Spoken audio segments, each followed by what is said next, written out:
sebagai bahan pemanis sudah menjadi hal yang tidak bisa dipisahkan dalam kehidupan sehari-hari. Sebagai pembuat rasa manis pada makanan dan juga minuman. Bahkan sejumput gula yang Anda berikan pada masakan juga dapat memberikan rasa gurih pada masakan.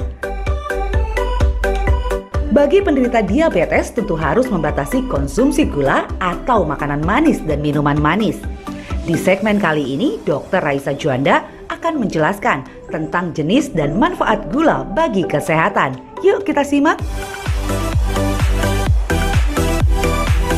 Gula menjadi bagian yang paling penting dan tidak bisa dipisahkan dari kehidupan manusia. Kita banyak sekali memakai gula, baik itu untuk minuman seperti kopi ataupun teh, dan juga untuk berbagai makanan. Kali ini saya akan menjelaskan mengenai manfaat dan berbagai jenis gula. Gula sendiri memiliki manfaat sebagai sumber energi untuk tubuh. Berikut ini adalah berbagai jenis gula. Yang ini sudah dikenal banyak masyarakat ya. Ini adalah gula pasir.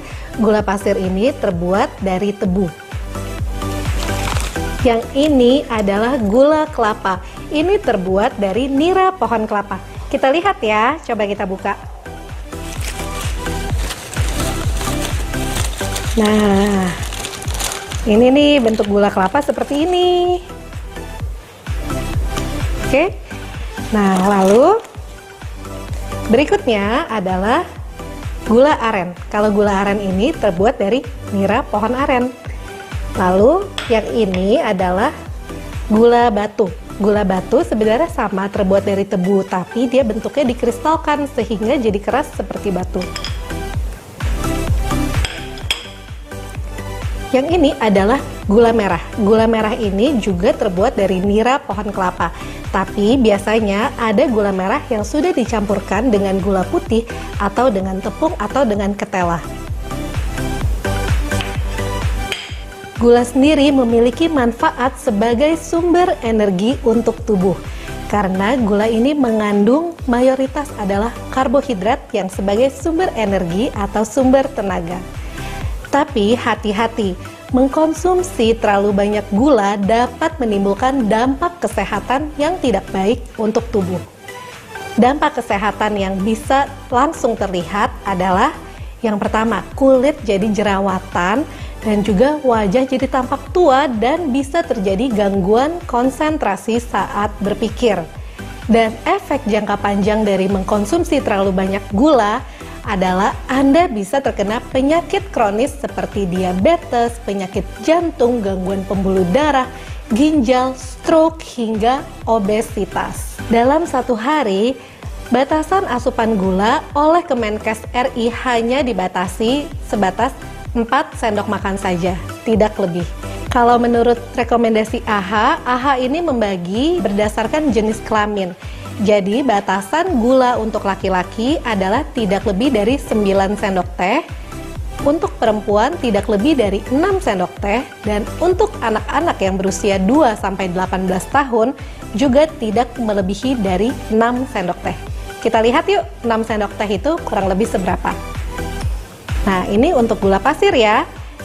Ini 6 sendok teh itu hanya segini.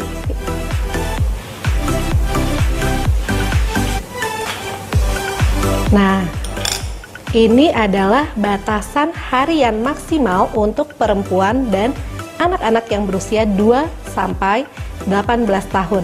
Nah, bagaimana dengan gula lainnya?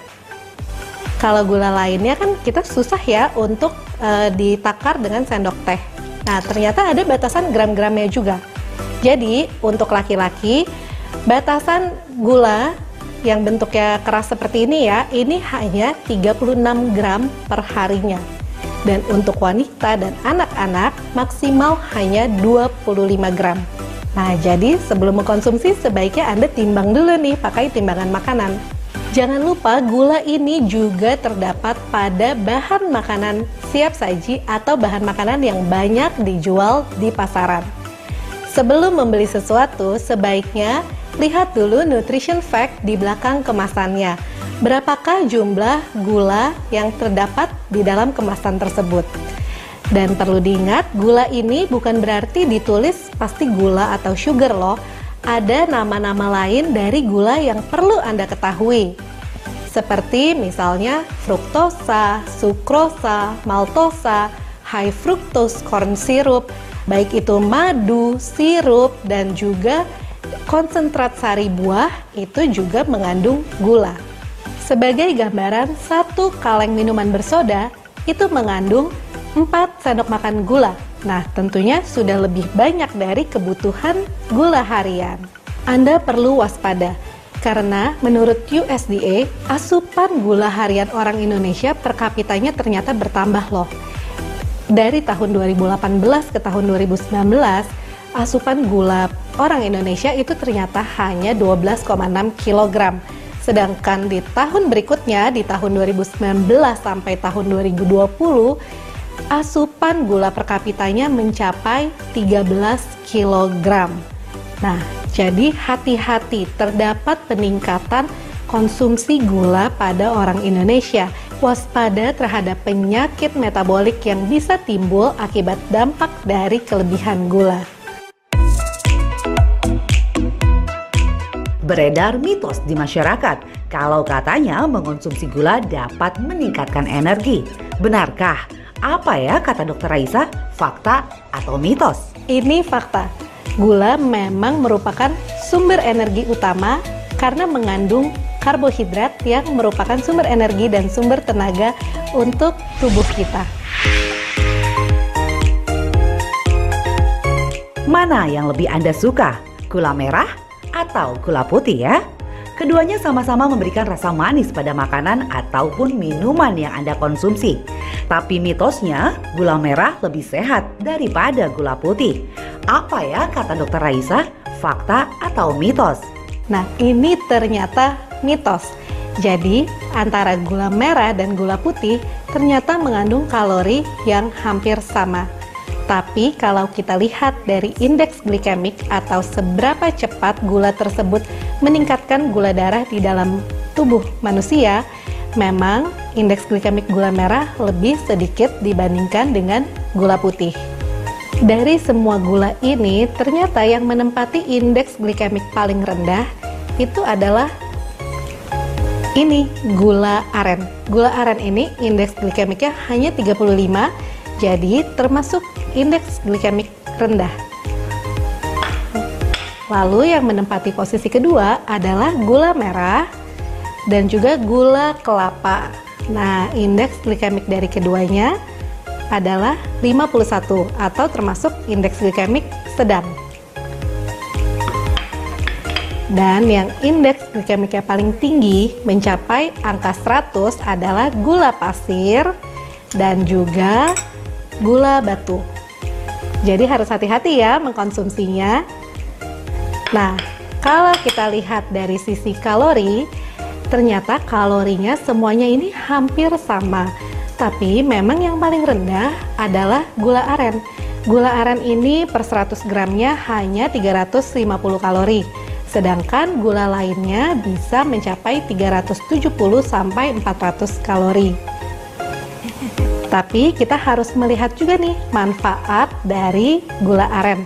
Gula aren ini ternyata memiliki natrium yang cukup tinggi, yaitu per 100 gram gula aren mengandung 200 mg natrium. Natrium diperlukan oleh tubuh kita, tapi harus hati-hati untuk orang-orang dengan hipertensi atau darah tinggi. Karena penyakit darah tinggi harus dibatasi natriumnya maksimal 1500 mg per hari saja. Lalu ada juga keuntungan atau keunggulan dari gula kelapa. Nah, ternyata gula kelapa ini mengandung kalsium yang sangat tinggi loh. Per 100 gramnya kalsiumnya bisa mencapai 600 mg. Nah, kalsium ini kan sangat dibutuhkan untuk tubuh kita, baik itu untuk kesehatan tulang dan juga gigi. Bagaimana dengan gula lainnya? Gula lainnya ini juga mengandung berbagai mineral seperti kalsium, natrium, dan juga zat besi, tapi jumlahnya itu hanya sedikit dan tidak terlalu berpengaruh terhadap kesehatan kita. Berikut adalah contoh untuk membaca informasi nilai gizi dari produk yang beredar di pasaran. Jadi, sebelum membeli produk, lihat dulu informasi nilai gizinya itu ada berapa. Yang pertama kita lihat ya jumlah energinya atau kalorinya ini seberapa banyak, dan lalu kita lihat nih yang namanya gula. Nah, gula di sini adalah 10 gram. Jadi kalau minum ini satu saset, gulanya 10 gram. Perlu diingat minumnya jangan banyak-banyak karena tadi batasan untuk laki-laki hanya maksimal 36 gram dan untuk perempuan hanya maksimal 25 gram. Supaya tidak salah pilih dan berlebih dalam mengkonsumsi gula, yuk simak dulu tips berikut ini. Berikut adalah berbagai tips untuk mengkonsumsi gula. Yang pertama, batasi asupan hariannya. Untuk pria tidak lebih dari 9 sendok teh, untuk wanita tidak lebih dari 6 sendok teh, dan untuk anak-anak juga tidak lebih dari 6 sendok teh. Dan yang kedua, perlu Anda perhatikan bahwa makanan kita sehari-hari sudah banyak mengandung gula, baik itu dari nasi, mie, bihun, ataupun roti dan juga buah-buahan. Jadi sebaiknya Anda tetap membatasi asupan gula tambahan jika Anda sudah banyak mengkonsumsi makanan harian lainnya. Yang ketiga, untuk memilih gula, pilihlah gula yang warnanya kekuningan dan juga dengan bulir-bulir yang agak besar. Nah, gula yang seperti ini mengalami pemrosesan yang lebih singkat dibandingkan dengan gula yang warnanya terlalu putih atau dengan tekstur yang terlalu halus. Untuk penderita diabetes, harus hati-hati. Pilihlah gula dengan indeks glikemik yang rendah seperti contohnya gula aren ataupun gula jagung, atau memang konsumsi gula khusus diabetes. Yang kelima, untuk Anda yang penyuka manis, hati-hati ya, ada beberapa gula yang diklaim lebih sehat, seperti misalnya madu, gula kelapa, gula aren, ataupun gula merah. Dan itu banyak pada minuman kemasan, seperti jus buah berkonsentrat, atau sekarang yang lagi tren nih, kopi kekinian. Anda harus hati-hati, karena bahan tersebut masih termasuk ke dalam gula. Dan jika dikonsumsi berlebihan, tentunya tidak baik untuk kesehatan Anda. Bagi Anda penderita diabetes, jangan lupa untuk rutin mengecek kadar gula darah Anda. Dan sebaiknya, mulai sekarang kita terapkan pola hidup yang sehat. Makan makanan sehat, batasi asupan gula harian, dan rutin berolahraga.